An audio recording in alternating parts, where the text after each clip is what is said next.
day, everyone. I'm Karen Bonadio, Senior Director of Alumni Relations, and I'm delighted to welcome you to today's Alumni Talk Policy webinar, Green Energy Transition and Climate Change. The Alumni Talk Policy webinar series features HCAS alumni and panel discussions about pressing public issues. This webinar is being recorded and closed captioning is available. I'm happy to introduce the moderator, Jim Turnure, MPP 1994, Senior Advisor, Energy Analysis at the U.S. Energy Information Administration's Quality and Innovation Council, who will kick off today's important and timely discussion. Jim? Well, thanks so much, Karen, and good afternoon East Coast time to everybody out there. It's exciting to be part of this. I'd like to thank Karen and also Kristen with the survey, I think, who have not only been putting this together, but as I heard, made the decision to keep it going after all of the lockdowns and things that happened. So there's a lot of interest in all of this. The networking is just getting better.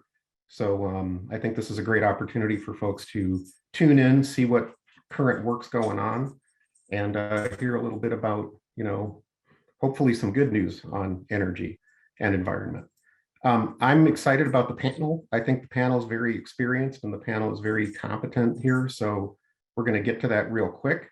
We did discuss having a little more emphasis on people's career pathways as they introduce themselves. So hopefully folks don't mind a minute or two extra spent on sort of how people get to this career path. It used to be more difficult than it is today, I think. But nonetheless, there's more people trying to come in. And so we're going to try to help with that too. I'll mention just a couple things up front before letting people make their introductions and remarks. First of all, let me just say who the panelists are so they don't have to dwell on that. Allison Crimmins, MPP 2010. She's the Director for the National Climate Assessment at the White House Office of Science and Technology Policy. I gather detailed from the EPA. Where I also used to work. Molly Sterkel, who's an MPP 99. She's a program manager for electric planning and market design at the California Public Utilities Commission Energy Division, where I used to help manage cases for Pacific Gas and Electric. See, it's a small world. And Laura Tabor, MCMPA 19, Oregon Climate Action Director for the Nature Conservancy. So a variety of perspectives, variety of experiences. I'll just mention a couple things up front, first about myself and then about climate and policy and where things seem to be. As far as my entrance to this arena, I was in KSG in the mid-90s, as she mentioned. I was both ENR, Energy Natural Resources, and STP, Science Technology Policy, double concentration. And I would like to mention that Ash Carter was a professor of mine. And I think in the community that we just lost Ash very recently and unexpectedly. So I just wanted to kind of mention him and give him a little shout out, thank him and his family for everything they've done for us. He was a really good guy. I was there when he left to become Assistant Secretary of Defense and, as we called it, chase loose nukes in former Soviet states, including Ukraine. So that was how he went down to DC that time. At that time, it was difficult to get into energy and environment. The only real program that was out there was Energy Resources Group at Berkeley. I would rather have been at Harvard. And so we had a student group called the EPIC, Energy Environment Professional Interest Club, I think it was. And Lisa Carter and I were the co-chairs, but we had 20 or 30 people at that time. And our main mission was to buttonhole faculty and demand more curriculum from the professors. And that was what we did, and it worked out. Recruitment was sparse in those days, but believe it or not, the Environmental Protection Agency did come up to Harvard and talk to us, and some of us went right down there and started working on the Kyoto Protocol negotiations, and it goes from there. I won't dwell on my background any further now. A couple things on policy before I introduce our panelists, let them introduce themselves, I should say. In general, just to set a policy stage, because this was a policy school group after all, it's often mentioned that there's sort of a three-legged stool around energy policy, environment, economy, and security. And try as you might to escape any of those legs, they tend to come back, and you can emphasize or de-emphasize them. But as you may find out, environment, economy, and security is sort of an eternal triad there. However, climate is broader than just energy. Climate is quite pervasive throughout society. In fact, it has more to do in the end with sustainable development and the concepts around sustainability than simply energy and technology policy. So you can look there at the Brundtland Commission, the United Nations Sustainable Development Goals. You can then talk about United States, federal, state, and local policy and action, but also corporate non-governmental organization and social action. And I'll just end that statement with a note that in my view today, right now, the main driving factors that are of interest involve equity. There are enormous equity implications to everything around this policy set. Innovation, which includes technology, but also policy innovation and social innovation. And then finally, behavior. What goes on with behavior? What can people do to make behavior part of the solution here? I think those areas of equity, innovation, and behavior kind of underlay a lot of what our panelists are doing and what I'm doing. But this isn't about me. So I guess we'll start with Allison and then Molly and Laura, which is alphabetical last name order. Could you please go ahead and make your whole statement, introduce yourselves, go ahead and talk about what you've been doing, and then we'll move into discussion after everyone makes some remarks. Thanks a lot. Thanks, Jim. Welcome, everyone. I'm Allison Crimmins, and as Jim mentioned, I worked for EPA officially, but I am on detail to the White House Office of Science and Technology Policy, and I am in the Climate and Environment group there. Most of my work in OSTP is through the U.S. Global Change Research Program, so lots more acronyms. The U.S. Global Change Research Program is sort of a federation of 13 different federal agencies that are all working on global change.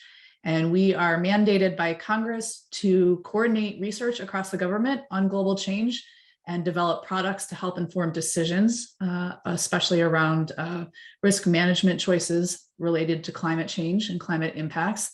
And we are mandated to put out the National Climate Assessment. So I'm the director of the 5th National Climate Assessment. We're in the middle of developing the 5th assessment. It's expected to be released around this time next year. I can tell you that very, very, very soon, maybe next week, we will be releasing the draft of the 5th National Climate Assessment, and that'll be out for public comment. So I would really encourage everyone here to take a look at that when it goes out. You'll be able to see the whole huge 1,500-page document and read through it and provide comments that help improve the science, help improve the way it's communicated, and make sure that this is an assessment that's not just kind of a book that goes up on a shelf, but something that's really useful to you and your communities or stakeholders. So the assessment is a huge effort. It takes years to do. It's developed by hundreds of authors from all around the US. We have authors and contributors from every state, Guam, Puerto Rico, Virgin Islands, Palau, and they work for years to assess all of the science that's out there and write an assessment that kind of talks to the advances of where the science has moved in the last 4 years since the previous assessment. And we cover all sorts of topics nationally, like agriculture and energy and transportation and built environment and oceans and health, indigenous populations. We also cover all these climate impacts regionally. So we look at different regions, 10 different regions in the US, and we also have chapters on adaptation and response. So there's something for everyone in this report. So my full-time job right now is putting together this report, but since Jim asked us to talk a little bit about our background and our path of how we got here, I will say that before coming to the Kennedy School in 2008, I was a scientist. So my first graduate degree is in oceanography, and I was a paleoceanographer where I pulled deep sea sediment cores out of the ocean and used those to reconstruct the climate change of our past. But I really wanted to be able to bring that science into policy conversations. And so that's why I came to the Kennedy School and got a master's in public policy. From there, I worked at MIT for a short time in communications, which is not something I had any background in, but I worked for a program called the Joint Program on the Science and Policy of Global Change. And I was able to sort of bridge the science and the policy and help communicate those findings there. And then when I moved to EPA, for the most of my time at EPA, I've been working in the Office of Air and Radiation in the Climate Change Division. And I love that job because it's a perfect mix of the science and the policy and the communication. I got to do a little bit of everything. I got to write wonky scientific journal articles. I got to help political leaders talk about climate change. I got to inform policies with science. And I got to develop communication materials and websites that helped the public understand climate change better.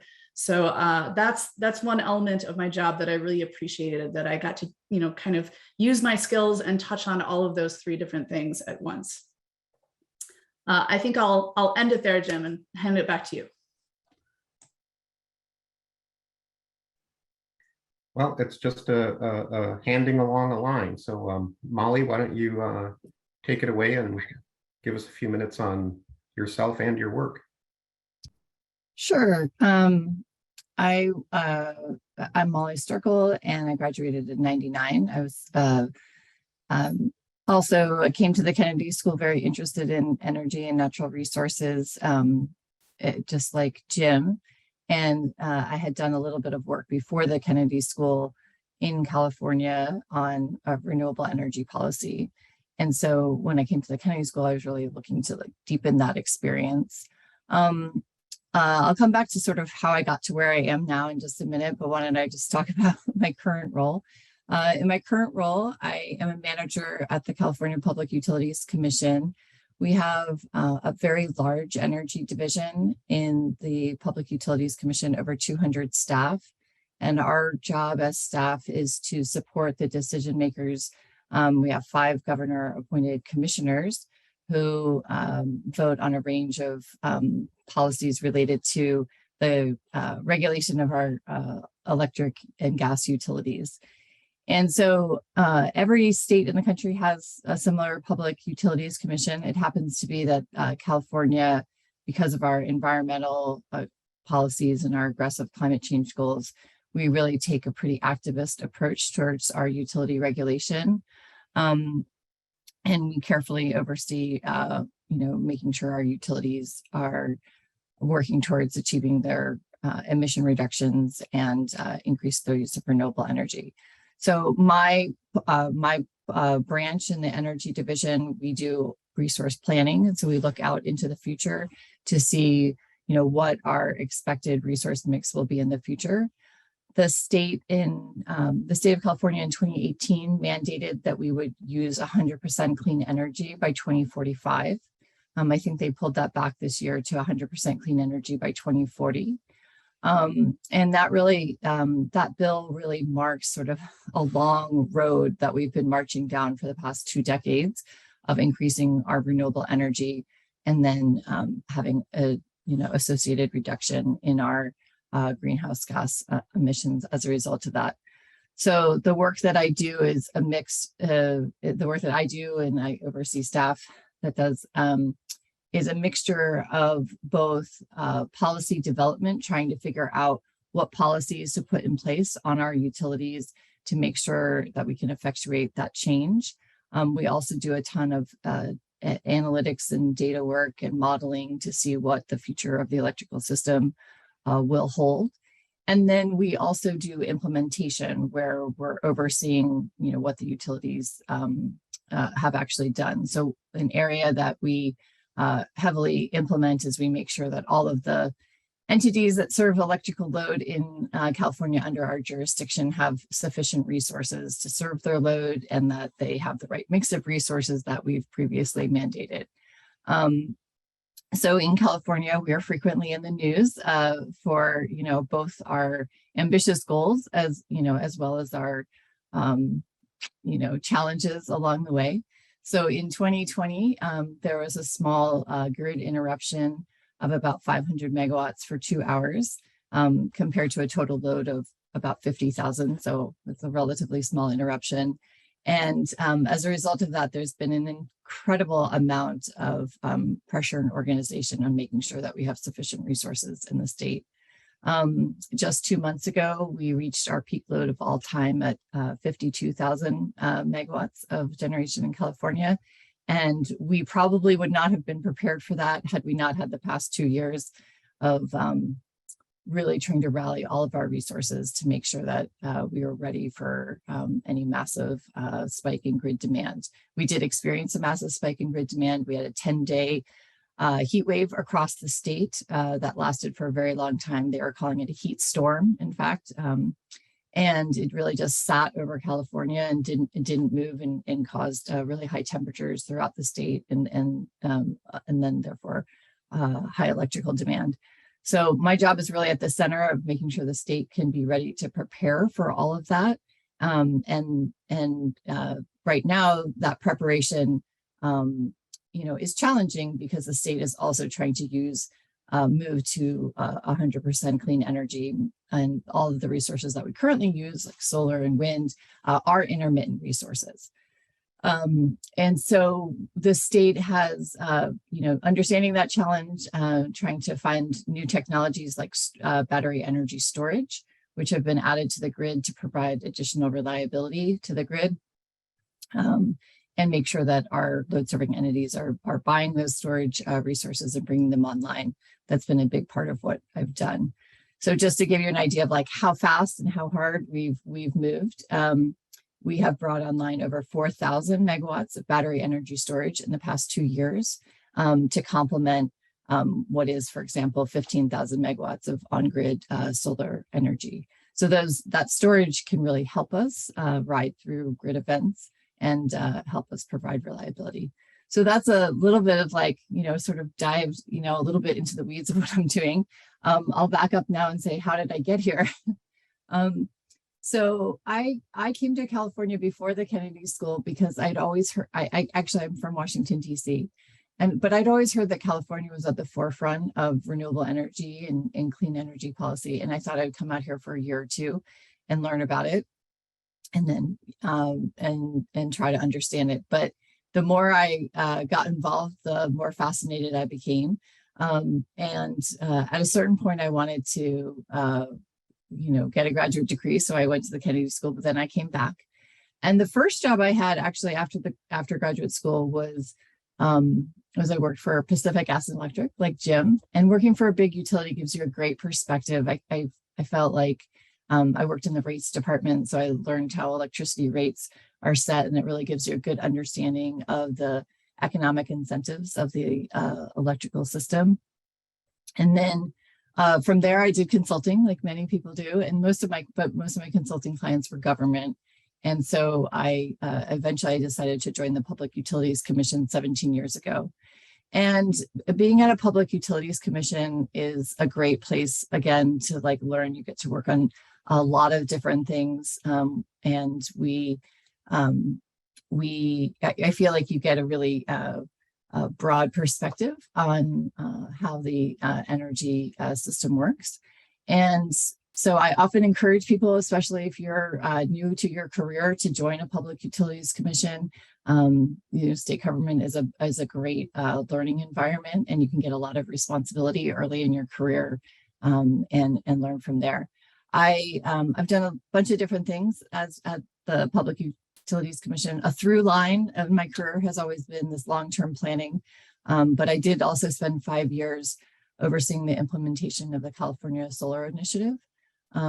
California launched an ambitious solar program in the mid-2000s to try to bring rooftop solar to the masses, and it worked.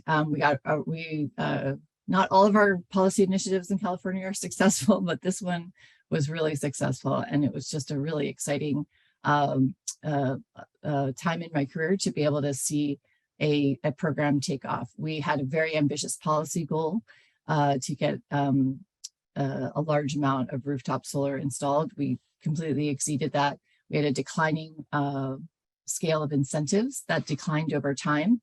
And as they declined, they kept encouraging sales, because basically solar, when we had like this expiring rebate, where people could constantly say, buy now because the rebates are going down. At the same time, we benefited from, worldwide interest in solar, especially in China and Germany, taking off. And so, the combination of local policy and international policy, markets, technology, all of it was at the forefront in that part of my job. But I've been back in the long-term energy planning space for about 10 years now at the Commission. And I think I'll pause there and turn it over to Laura, and look forward to the conversation and taking questions. Thanks. Well, it's so great to hear more about both Allison and Molly. But again, I'm Laura Tabor. I'm currently Climate Action Director with the Nature Conservancy in Oregon. And I'll do a little bit of a reverse. I'm going to start with my path and then talk more about present day at the end. So I always was interested in the environment and in climate change. I was a recycling bin for Halloween one year, and as a New Englander, had Save Our Syrup stickers on my Discman back in high school. So, going into college, knew that I wanted a career in that space, and found my way into engineering, and saw kind of the clean energy and energy efficiency as a way to, find a way into the things that I cared about and working for them. So after undergrad, I also spent some time in consulting and was doing a lot of work with utility clients, evaluating energy efficiency and clean energy programs. And say what you will about consulting, but it was definitely a good opportunity for career growth. There's a lot of, ability to move up and gain responsibility and work on a lot of different things. But I started to realize that a lot of the challenges in the energy and climate space, there's a lot of technical challenges, but there's also a lot of smart people working on those technical challenges, and there's policy challenges as well. And in the utility world, I realized in consulting, you're always looking for the interesting work, and I started to notice that the most interesting work was in the states that had the most progressive policies around utilities and energy and climate change. And so had the realization that maybe it would be interesting to see what it's like on the other side of that, and came to the Kennedy School 2018 to 2019 in the mid-career MPA program. And I wasn't sure quite how big of a pivot I wanted to make. I actually intentionally took courses in a lot of things outside of energy, transportation, state and local government, racial equity, and trying to just sort of pick up as many new lenses as I could to apply to my work going forward. After HKS, I moved to New Mexico and had a role in state government coordinating the state's climate change task force. It was a really exciting time for that role. New Mexico had an incoming governor, Governor Michelle Lujan Grisham, who had a really ambitious climate agenda, had just rolled out a new executive order on climate. The state had recently passed a 100% zero carbon by 2045 electricity target. And I was in this brand new position, talked to just about every state agency in government, since they were all represented in the climate change task force. So it was a good crash course in state government. And as Molly said, I think spending time in state government at whatever agency I learned a lot very fast, much faster than I did in consulting when you're much closer to implementation. I think there's just a lot of things click in place fast, or else they don't happen. So I think, time and time again in consulting, we would hear from clients, well, we need actionable recommendations. And so we'd always try to make our recommendations more actionable. And then being on the other side of it, I realized, how big the gap was between what we could put forward as consultants versus being the one to try to actually implement those changes. The other interesting thing about working in that role was that the state was really taking a whole of government approach to climate, which I think you're seeing now in the current federal administration, and more climate is no longer a single policy, right? Try to, we just need a price on carbon, or if we could just do cap and trade. It's really filtering through the entire economy. And there's specific policies happening in every sector to really move towards a full clean energy, zero carbon transition. And as Jim noted, there's huge equity implications in that. Working in an oil and gas producing state, talking about these ambitious climate goals, there's a lot to consider. And so it's really exciting to get to work with not just the energy and natural resource agencies, but also the economic development department or the workforce solutions department in thinking through what does implementation of these policies actually look like. So last year, life brought me to Oregon. We're currently based in Bend, where it was no longer an option to work for another state's government. So I was lucky to find the role I'm in now with the Nature Conservancy. And the Nature Conservancy has a long history as a land conservation organization, but is really shifting to focus on both biodiversity and the climate change crisis. And so another opportunity to sort of chart what climate change stances look like in an organization that's newer to the space. I also arrived at a time in Oregon when a lot of policies were happening. So just before I moved, the state passed 100% clean by 2040 electricity goals in statute. And then a couple of months after I started working here, the Environmental Quality Commission adopted Oregon's cap and reduce program called the Climate Protection Program, which is essentially the as much of a cap and trade program as is possible without enabling legislation. So a really cool program and groundbreaking in its own way.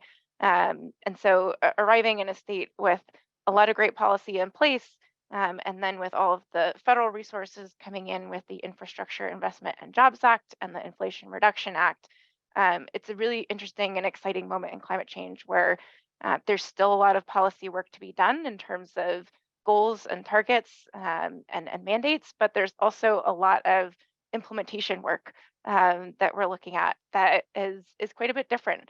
And so I'm now working on renewable energy siting a lot in Oregon. And now that we have these targets, how are we going to figure out where we put resources and how we make sure those resources are balanced, not just in terms of meeting electric grid needs, but also what are their impacts on the communities and landscapes where they're going. And then another example is, sorry, there's a fire alarm going off. Can you hear that? Okay. Well, I'll just wrap up and say that how we implement all of these policies has huge implications for who benefits and who pays for this change. And so I think coming into this space now and thinking about how we implement these policies, there's a lot of opportunity to be creative and think about how we get all this done. Okay, safety first, Laura. Check your environment, make sure you're safe. Yeah, working in California, most meetings begin with "where are the exits" in case there's an earthquake. That's right. Well, thanks. Those are just, this is what's so great about this panel. You see the federal, the state, local, the whole gamut of institutional perspectives. That's how all-encompassing these issues really are. And they're just getting more pressing by the year. We're going to move toward Q&A and discussion if we can. Please note that the webinar is being recorded and will be posted later online. To ask a question, please use the raise hand function, the famous Zoom raise hand. Kristen Messervy will notify you. Just a test. Kristen Messervy will notify you when it's your turn to speak. So this will be one at a time. Raise your hand. Kristen will let you know, and you'll get a short lag time because she has to unmute you. So please be sure to take yourself off mute and turn your video on when prompted. And we'd appreciate it if you could state your name degree and year before you ask your questions. And please remember that all questions must end in a question mark. Maybe that's aspirational, but try. So please raise hands, let Kristen unmute, and Kristen, let us know if nobody's raising their hand. So we have some written questions too.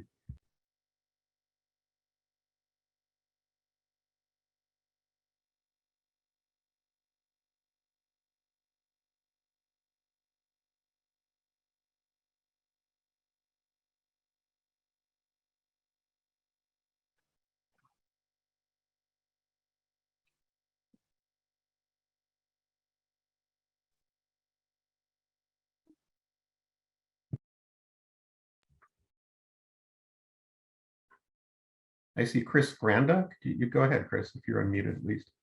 Yes, thank you. And thank you for this really interesting webinar today. I'm a MPP 1991, and I've had the good fortune to have spent my entire career working on the energy transition.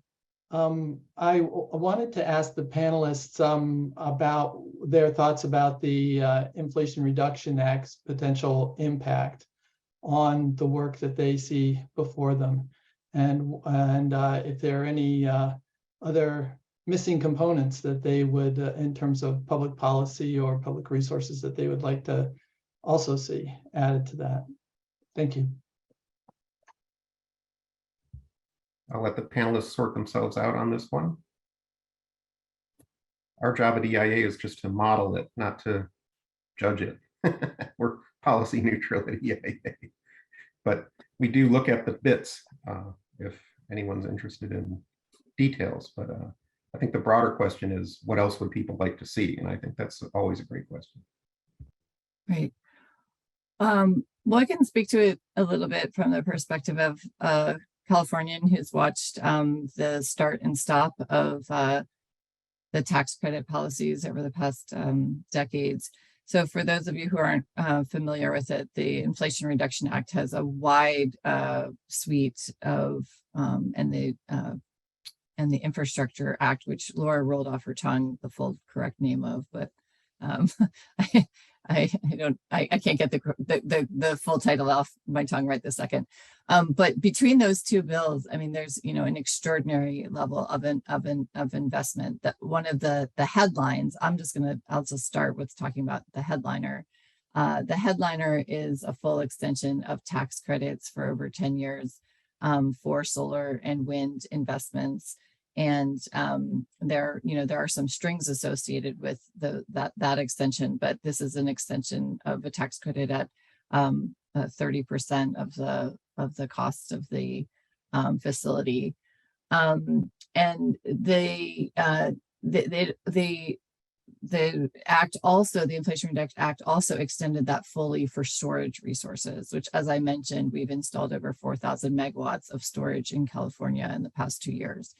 And some of that storage has had to go in a co-located basis with solar to try to get some access to the tax credit. Like if there was a provision previously that if solar was attached with storage, that it could get access to the tax credit. And so this new act no longer requires that, which really opens things up from a siting perspective.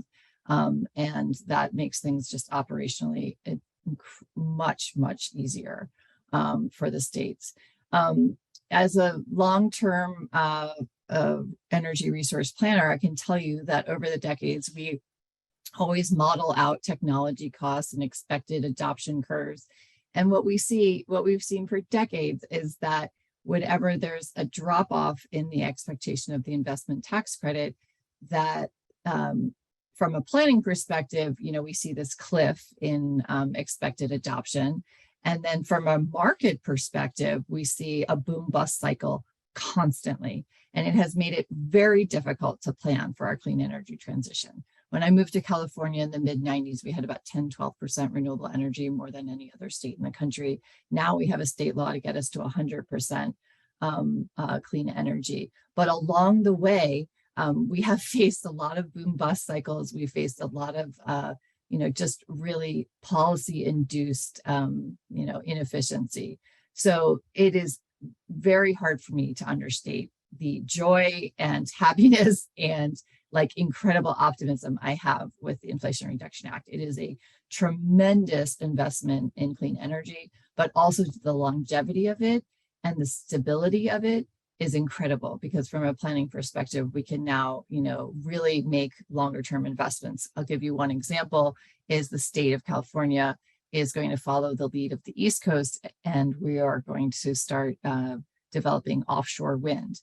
Now, all of the offshore wind being developed on the East Coast is fixed bottom platform. So every single wind turbine is fixed into the ocean floor.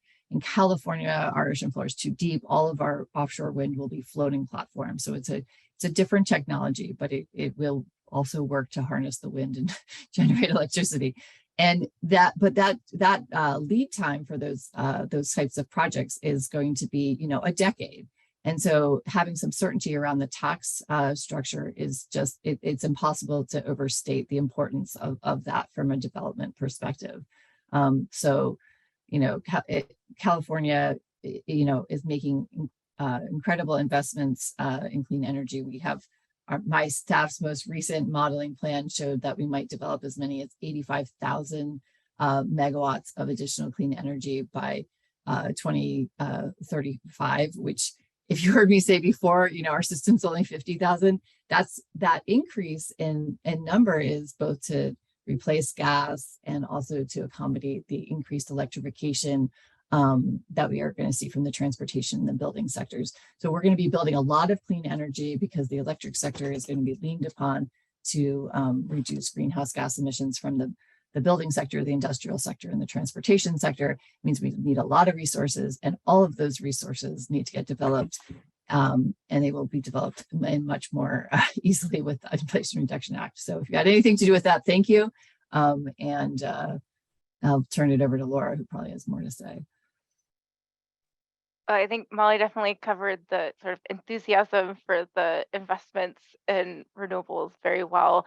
I think I'd just add a couple things, maybe the less flashy side of things around buildings and energy efficiency. There are huge investments for state programs to weatherize homes, make homes more efficient, as well as get high efficiency electric equipment into homes, including for low income people. And so I think those, if we're thinking about this clean energy transition and what it's going to take to get all of those renewables built, if we can minimize the demand from the building side, it makes that build out a little bit easier, right? It's still very hard. And Chris, to your part of the question about, what more could it have been? And there's a couple points I'll make. One is that there's definitely been some criticism from environmental justice groups, especially around some of the compromises made in getting that legislation passed, and some of the development and continued fossil fuel development that will occur in some communities. And so I think that's important to note. And just to think back to the implementation of it, all the more reason to be incredibly thoughtful about how we're citing projects and what kinds of community benefit agreements developers are making with local communities. Are there ways that projects can actually contribute to local resiliency, local tax revenue, instead of just sort of feeding into the transmission line that's heading off to the next urban center? So I think there's a lot of opportunity to do more than what's written just in the law on that front. And the other piece I'll just note is around the electric vehicle tax credits. I think there's been plenty of press around this, how in integrating the buy local, buy America provisions, it does make in the short term a lot of vehicles ineligible. So it makes it a little bit harder to make use of that tax credit in the short term. Although hopefully in the long term, it leads to some more local sourcing of electric vehicle components. I don't have too much more to add because all of that was fantastic. Maybe I'll add one more thing to think about for the future, or that's not necessarily in there now, which is, Molly was talking about a project that'll take 10 years to develop. So thinking about when we're going to have an evaluation of all of the benefits of IRA, is pretty far down the road, and but also really critical for communities to see what has worked in other communities or not worked, so that we can be sharing those best practices and sort of evaluating some of the implemented actions down the road.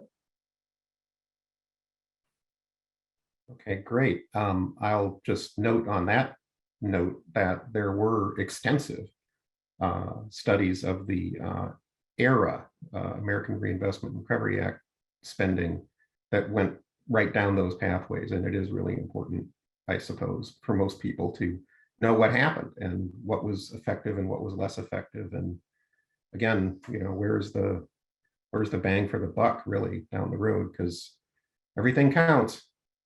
And then we're going to have a next question from Tassos, I think. Did I get that right? Yes, Tassos. You should be up and make sure to unmute yourself. And thank you.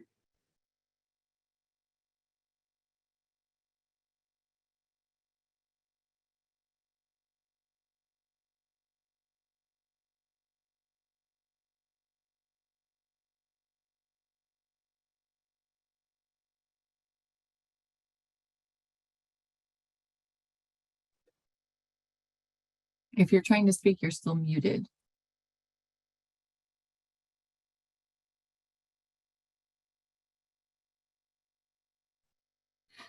Kristen, did we lose our questioner? Yes, can you hear me? Great, perfect. Thank you. Okay, now, okay. It's my pleasure to be with you from Thessaloniki in Greece.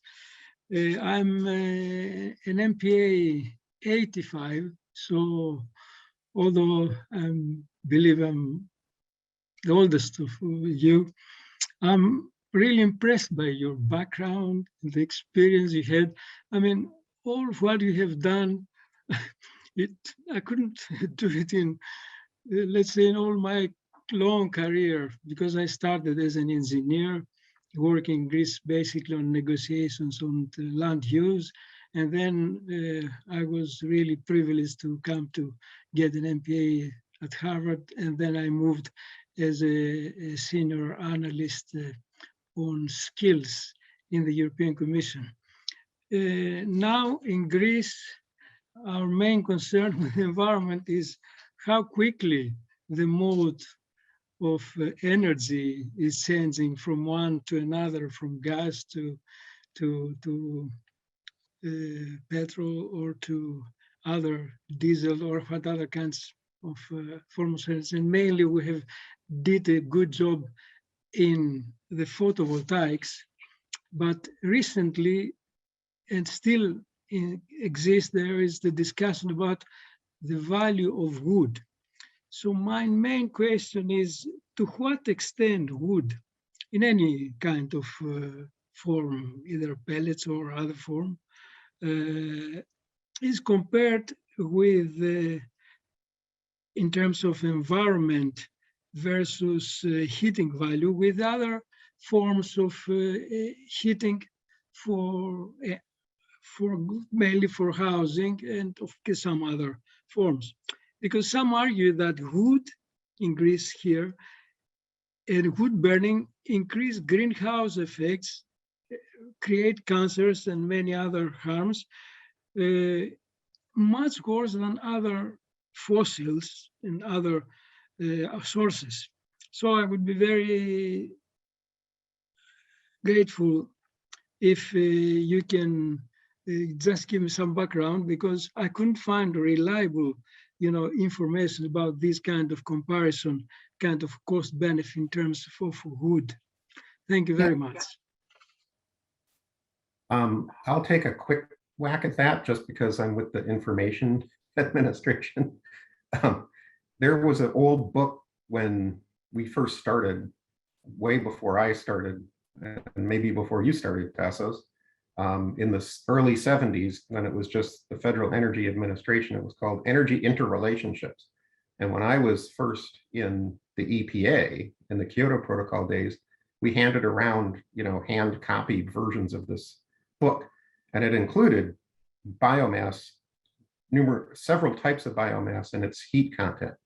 I'd be happy to follow up with you, directly if you'd like to get in touch and find out more about that. I have to say that it's extremely site dependent and situation dependent. The actual energy content question you asked has to do with moisture, for instance. And so where did you get it? What did you do to it? Did you make it into a pellet? Did you make it into charcoal? Energy interrelationships has also, dung in it, which is a kind of biomass. And so you see, your mileage may vary. And then when you convert it to energy, you might or might not have advanced technology to do that. So gasifying biomass, for instance, is a very different thing than burning it in a stove. Some people, a lot of people, in fact, including the International Energy Agency, place a lot of store right now in biomass energy with carbon capture and storage. Because if you can figure out how to do it in an environmentally sustainable way, which has to go all the way from harvest to utilization, mind you, have to sustainably source it, transport it, process it, use it. If you do all that, in theory, you can capture the carbon and make effectively a negative carbon power station. That's an important concept. How far that's gotten in practice is a different thing. And I think I'll just leave it there, just in the interest of time. But it's a really complex and fascinating area. And I think that many countries and states have important roles for biomass. Historically, it's been the most important renewable resource in the United States after hydroelectricity until very recently. And I'm going to leave it there. I have a feeling Molly might have something to say about it. Laura may. I'll just, there's much more to be said about that topic. Yeah, well, I would just say, biomass is going to have a role. I think it's probably always going to be a minor role in our energy supply. Like in California, we have, something like 200 megawatts of biomass on our grid. It's hard to get the fuel source to be close to a generator. But on the other hand, it's, really a positive thing if you can use like in California, we have, large forestry programs where, if you have the dead wood, unfortunately, you have to usually truck the wood or move the wood to get it to the generator. So it becomes a very complex life cycle thing. I'll just leave it there in the interest of time. But it is a fascinating question. Unless Laura wants to add something, because there's lots of trees in Oregon and it's something they get to talk about up there too, I'm sure. It's true. I think the only thing I would add is, I guess two things. One is, whether you're actually considering it a zero carbon resource or whether you can live up to that depends on how the forests are managed, where you're sourcing that timber. And then I would just also make a distinction between thinking about the carbon impacts and air quality impacts, because there are a lot of homes where I live that have wood stoves, and there are sometimes bans on using those stoves for air quality reasons. So the carbon piece and the air quality piece, I think are separate issues, and make sure that we think about those each in their own right.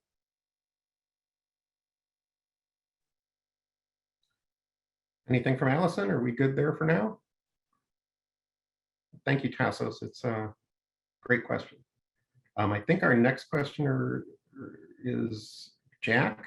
Jack, are you? The short gap is shorter. Good. Can you hear me okay? Excellent. So Jack Pead calling from New York City. Thanks for convening the discussion today. Really interesting. I'm a MPP from 2018 from the Kennedy School.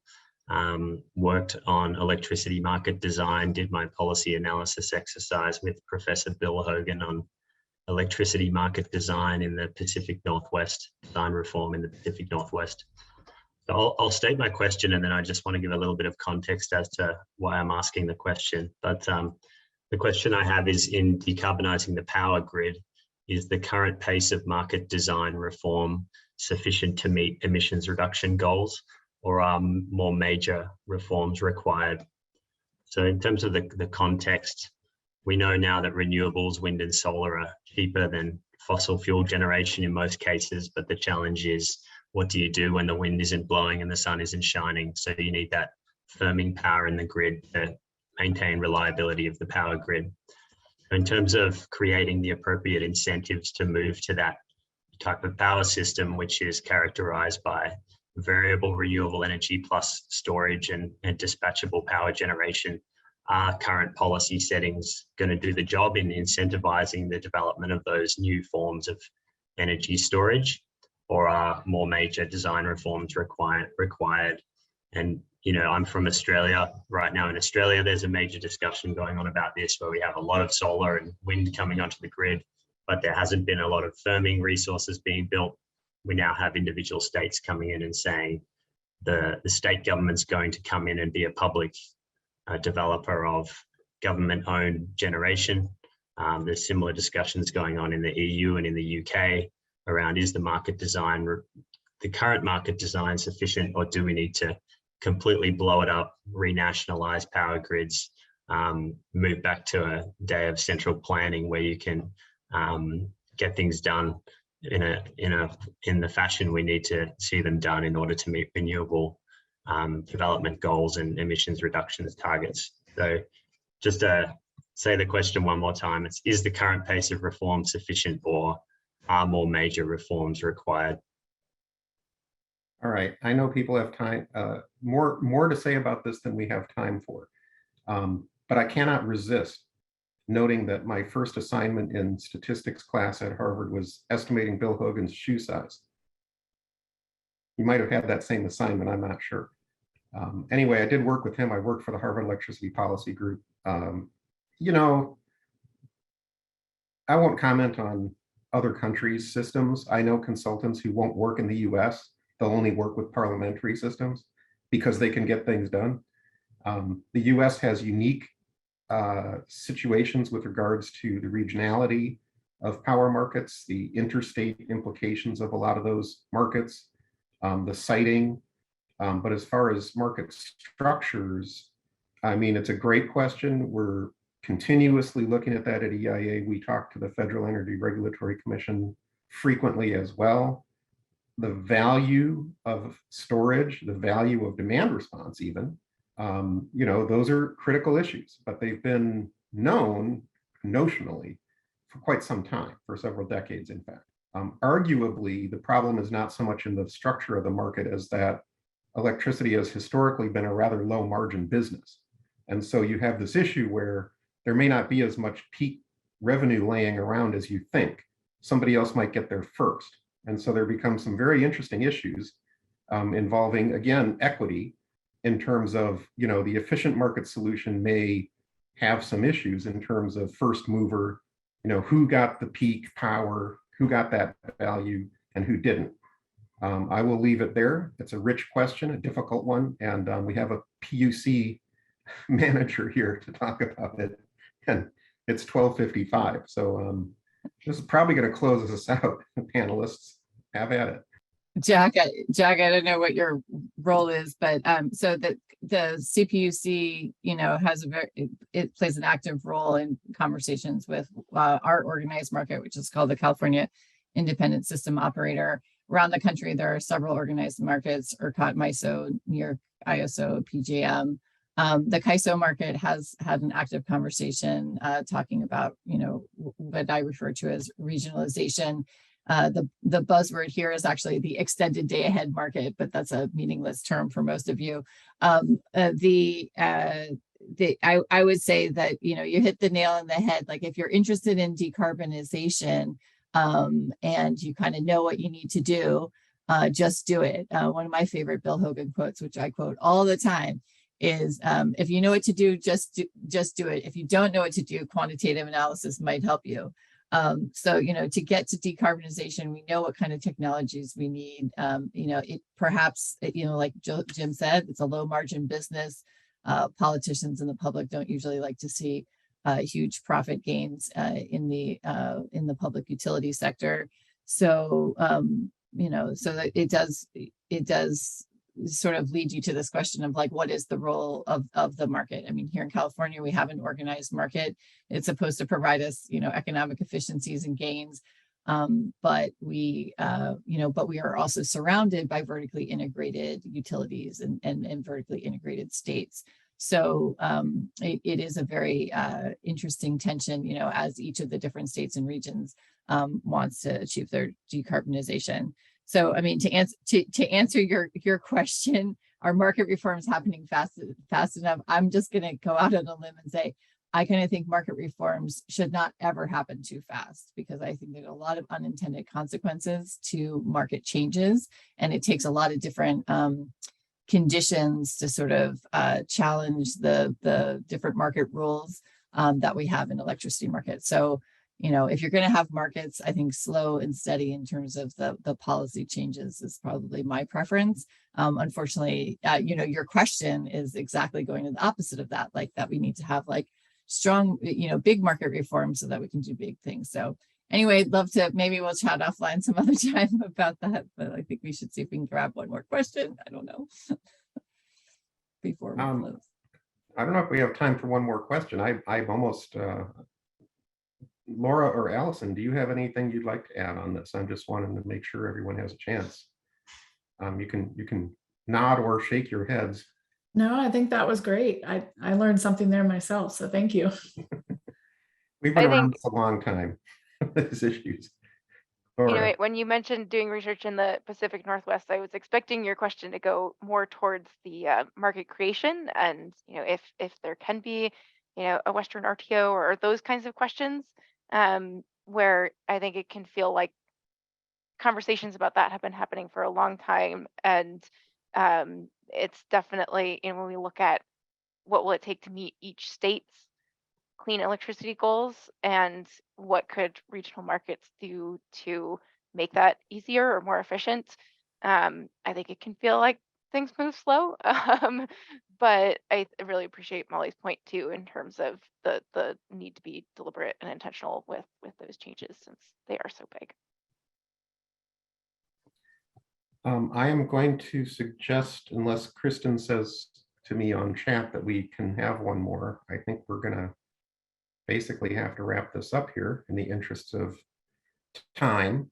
And I guess at that point, I'll just thank everybody again, the diversity of perspective, the range of institutional points of view.